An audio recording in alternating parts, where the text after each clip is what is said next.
নমস্কার বন্ধুগণ, দেখুন আজকে আমি বানাবো ডিম চিচিঙ্গা। তো এক নাগাড়ে চিচিঙ্গা ভাজা খেতে খেতে যদি আপনারা বোর হয়ে যান, তো এরকম একবার ডিম দিয়ে ভাজা করে দেখতে পারেন, দারুণ সুন্দর লাগবে খেতে। আর এই চিচিঙ্গা ভাজা কিন্তু রুটি ভাত সবার সাথেই ভীষণ ভালো লাগে। তো একবার দেখুন আমি করছি। এই রেসিপি কিন্তু আগে কেউ দেখিয়েছে, আর কেউ মানে কি ভিডিও ফিলফুডের কাকিমা দেখিয়েছেন, তাদের থেকে আমরা দেখেছি। তো সেই ইন্সপিরেশন নিয়ে আমিও আজকে করে নিচ্ছি, আপনারাও করে নেবেন। আর ফিলফুডের কাকিমা যদি আমার রান্না দেখে থাকেন, কেমন হয়েছে, কোথায় ভুল ত্রুটি হয়েছে, অতি অবশ্যই আমাকে জানিয়ে দেবেন। আর আপনারাও জানাবেন কোথাও যদি ভুল ত্রুটি হয়, অতি অবশ্যই সবসময় আমাকে যে কোনো রান্নার জন্য জানাবেন।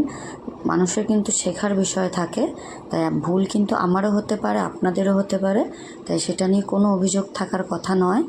তো যাই হোক, তো দেখুন আমি আজকে বানাবো ডিম চিচিঙ্গা। তো ভীষণ সহজ রান্না, খুব তাড়াতাড়ি হয়ে যায়। তো ডিমটাকে আমি এরকমভাবেই দিয়ে নিয়েছি, জাস্ট ফাটিয়ে করার মধ্যে। আপনারা চাইলে আলাদা বাটিতেও ফাটিয়ে নিয়ে তারপরে এটাকে ভুজি করে নিতে পারেন। তো এটাকে একদম ভুজি করে নেব। তো দেখুন ডিমটাকে ভুজি করে নিচ্ছি, একদম ঝুরঝুরে করে নিচ্ছি। তো এইভাবে ডিমটাকে ঝুরি করে নিয়ে তারপরে চিচিঙ্গাটা ভাজবো। ভীষণ কিন্তু সুন্দর লাগে খেতে এইটা। তো প্রথমে আমি দেখেছিলাম বিলফুডে, তারপরে আরও সবাইকে অনেককেই দেখেছিলাম, সেই হিসাবে বাড়িতে বানানো হয়েছিল। তো ভীষণ সুন্দর লাগে খেতে। তো আজকে আমিও আপনাদের সঙ্গে এটা শেয়ার করলাম। অতি অবশ্যই জানাবেন কেমন হয়েছে আজকের রান্নাটি। এবং আমার ভিডিও যদি ভালো লাগে অতি অবশ্যই লাইক কমেন্ট শেয়ার একটা সাবস্ক্রাইব করে দেবেন প্লিজ। দেখুন ডিমটাকে ঝুরি ভাজা হয়ে গিয়েছে, ডিম ঝুরি। তো সেটাকে আমি এবার নামিয়ে নেব। ভীষণ কম তেলে ভেজেছি, একেবারে তেল চপচপে নয়, কারণ আরও পরে চিচিঙ্গা ভাজাতে তেল যাবে। তো ডিমটাকে এবার তুলে নিচ্ছি, তুলে আমি আলাদা করে রেখে দেব, দিয়ে পরবর্তী স্টেপে যাব।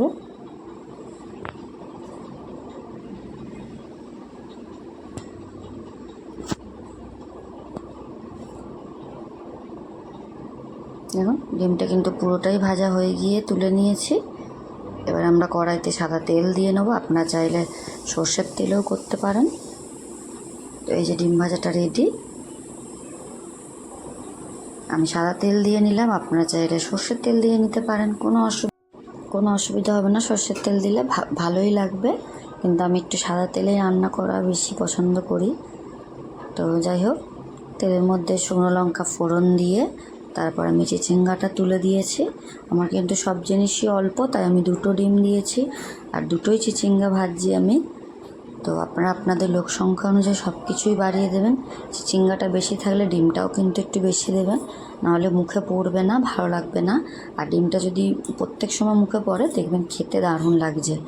তো এর মধ্যে নুন আর হলুদ দিয়ে ভালো করে নেড়ে চুড়ে ঢাকা দিয়ে নেবো।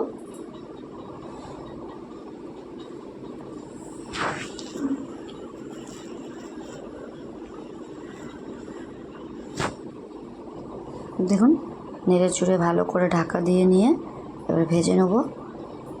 ভালো করে নেড়ে নিচ্ছি যাতে নুন হলুদটা সব জায়গায় স্প্রেড হয়ে যায়। এবার ঢাকা দিয়ে নিলাম, নিয়ে কিছুক্ষণ পর খুলে আমি আবারও দেখে নিচ্ছি, দেখে একটু নেড়ে নিচ্ছি, কারণ নিচে লেগে যেতে পারে। অতি অবশ্যই একটু নজর দিয়ে এটাকে করে নিতে হবে।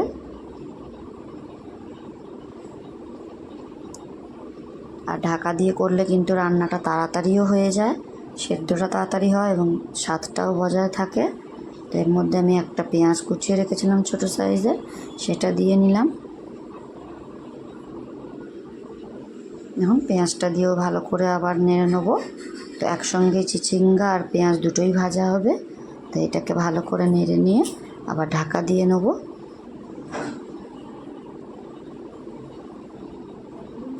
দেখুন ঢাকা খুলে খুলে কিন্তু আমি প্রত্যেকবার নেড়ে নিচ্ছি, আর প্রতিটা স্টেপ আপনাদের সঙ্গে তুলে ধরেছি। দেখুন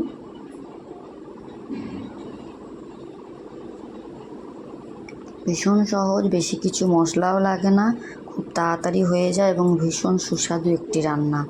আপনার ডাল ভাত বা শুধু রুটির সঙ্গে এরকম করে দেখবেন দারুণ লাগে। এক নাগাড়ে চচ্চড়ি বা শুধু চিচিঙ্গা ভাজা বোরিং হয়ে যায়, তখন আমরা এরকম ডিম দিয়ে ভাজা করলে অসম্ভব সুন্দর লাগে।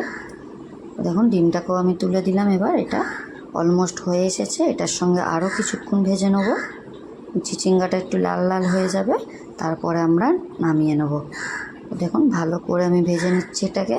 এটা কিন্তু হয়ে গিয়েছে, আমার কালারও এসে গেছে এবং নরম হয়ে গেছে, সব কিছু হয়ে গেছে।